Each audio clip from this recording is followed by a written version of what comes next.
In the summer of 2016, government workers in Illinois received a mailing that offered them tips on how to leave their union. By paying a so-called fair share fee instead of standard union dues, the mailing said, they would no longer be bound by union rules and could not be punished for refusing to strike. To put it simply, the document concluded, becoming a fair share payer means you will have more freedom. The mailing, sent by a group called the Illinois Policy Institute, may have seemed like disinterested advice. In fact, it was one prong of a broader campaign against public sector unions, backed by some of the biggest donors on the right. It is an effort that will reach its apex on Monday, when the Supreme Court hears a case that could cripple public sector unions by allowing the workers they represent to avoid paying fees. One of the Institute's largest donors is a foundation bankrolled by Richard Uihlein, an Illinois industrialist who has spent millions backing Republican candidates in recent years, including Gov. Scott Walker of Wisconsin, Senator Ted Cruz of Texas and Gov. Bruce Rauner of Illinois. Tax filings show that Mr. Uihlein has also been the chief financial backer in recent years of the Liberty Justice Center, which represents Mark Janus, the Illinois child support specialist who is the plaintiff in the Supreme Court case. And Mr. Uihlein has donated well over $1 million over the years to groups like the Federalist Society that work to orient the judiciary in a more conservative direction. They have helped produce a Supreme Court that most experts expect to rule in Mr. Janus's favor. The case illustrates the cohesiveness with which conservative philanthropists have taken on unions in recent decades. It's a mistake to look at the Janus case and earlier litigation as isolated episodes, said Alexander Hurtle Fernandez, a Columbia University political scientist who studies conservative groups. It's part of a multi-pronged, multi-tiered strategy. In doing so, these donors have not just brought labor to the brink of crisis but threatened the Democratic Party as well. Amid changes in the campaign finance landscape and the decline of private sector unions, the party and its candidates have increasingly relied on major public unions for funding, including hundreds of millions of dollars in direct and indirect spending during the 2016 presidential cycle. Those unions include the American Federation of State, County, and Municipal Employees, whose Council 31 is the defendant in the Janus case. A recent paper by Mr. Hurtle Fernandez and two colleagues may foretell what Democrats can expect if Mr. Uihlein and his fellow philanthropists succeed. It found that the Democratic share of the presidential vote dropped by an average of 3.5 percentage points after the passage of so-called right-to-work laws allowing employees to avoid paying union fees. That is larger than Democrats' margin of defeat in several states that could have reversed their last three presidential losses. And that is clearly on the mind of Republicans. In a recent interview, the Senate Majority Leader, Mitch McConnell of Kentucky, acknowledged the potential of the Janus case to hurt Democratic fundraising for the coming midterm elections. In states where they got rid of the automatic deduction and employees figured they could keep their own money, they did, he said. So it could have an impact. Conservative groups aren't alone in locking arms to advance an ideological agenda. For decades, liberal donors and foundations, sometimes working together through coalitions like the Democracy Alliance, have promoted liberal goals in a variety of ways. Some backed groups, like the NAACP Legal Defense Fund and the GLBTQ Legal Advocates and Defenders, that used litigation to move American society leftward. But the extent of the coordination on the right often dwarfs liberal efforts. Especially on the state level, conservative groups are doing different things, mobilizing different constituencies, Mr. Hurtle Fernandez said. but they're all working with one another. You don't see the same thing on the left. As the percentage of unionized private sector workers has collapsed in recent decades, public sector unions, which have held steady in the mid-30s since the early 1980s, have increasingly become a target.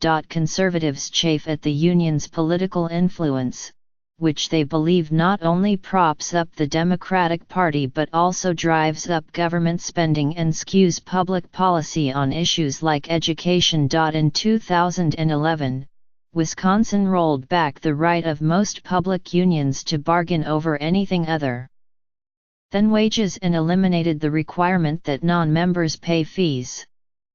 The portion of unionized public sector workers in the state plummeted from half to just over 1/4 within 5 years. In seeking to produce similar results nationally, conservative donors have created a symbiosis between groups aiming to overturn Supreme Court precedent favorable to unions and groups that take advantage of those rulings to drain unions of members. The Lindy and Harry Bradley Foundation of Wisconsin, which had over $800 million in assets in 2016, has funded both kinds of organizations. In a 2014 case brought by a group that had received more than $1 million in contributions from the Bradley Foundation, the Supreme Court ruled that home care aides and other partial public employees paid through Medicaid could not be forced to pay fair share fees if they left their unions.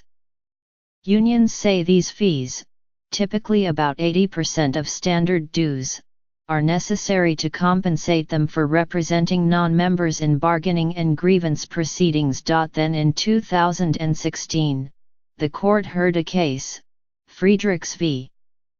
California Teachers Association, that could have struck down fair share fee requirements for all public employees represented by unions in more than 20 states, including California, Illinois, and New York. The case was brought by a group that has received millions of dollars from the Bradley Foundation. During 2015 and 2016, the foundation also substantially increased its contributions, totaling well over $1 million, to groups like the Independence Institute of Colorado and the Freedom Foundation of Washington State. Those groups have used such tools as direct mail, phone calls, and door knocking to persuade public sector workers to give up union membership. Richard Graber, the chief executive of the Bradley Foundation, said the foundation avoided short-term tactical considerations in its giving. But he acknowledged that the increase was driven partly by the recent Supreme Court developments, which promised to make such opt-out campaigns more compelling for union members. Some conservative groups are currently raising money for even more ambitious opt-out campaigns to take advantage of a favorable ruling this year. In February 2016, the month after the Supreme Court heard the Friedrichs case, Justice Antonin Scalia died, depriving conservatives of a decisive fifth vote to strike down mandatory union fees. That gave the Liberty Justice Center, backed by Mr. Uihlein, a chance to try again. Few philanthropists have funded a more sweeping assault on labor than Mr. Uihlein, who with his wife, Elizabeth, founded a Wisconsin-based shipping supply company called Uihlein.Mr. Uihlein is an ardent conservative who considers many Republican office holders too moderate on fiscal and social issues. According to those who know him, it's not just politics for him, said his friend Leonard A. Leo, the Federalist Society executive vice president, who declined to offer specifics on Mr. Uihlein's views. I think he is philosophically attuned to conservative ideas, added Mr. Leo, whom the Trump White House enlisted to shepherd the Supreme Court nomination of Neil M. Gorsuch, Justice Scalia's successor. The Uihleins have spent tens of millions of dollars over the past decade supporting Republican candidates and committees. That includes contributions to super PACs backing the 2016 presidential campaigns of Mr. Walker and Mr. Cruz, and at least $250,000 to help Mr. Walker survive a 2012 recall election. Mr. Uline did not respond to a request for comment. The Ulines appear to be preoccupied with state employee pensions and the unions that negotiate them. Bruce is the only one in the race who isn't beholden to public sector unions, Mr. Uline said of Mr. Rauner, the year before his 2014 election as Illinois governor, in an interview with Crane's Business Chicago. The Ulines gave more than $2.5 million to his campaign. Mr. Rauner has been a major ally in the fight against public sector unions. Shortly after taking office in 2015, he challenged the constitutionality of mandatory union fees in federal court. By the time a judge ruled that Mr. Rauner lacked standing for his lawsuit, the Illinois Policy Institute, which drew more than one-third of its $5.8 million in revenue that year from Mr. Uline's foundation, had found a viable plaintiff to replace him, Mark Janus. The Liberty Justice Center and the National Right to Work Legal Defense Foundation, which Mr. Uline also contributes to, represented Mr. Janus in court. Since then, the Policy Institute has sought to persuade state employees to leave their union through its mailing campaign. It said it had obtained employees' names through Freedom of Information Act requests. Mr.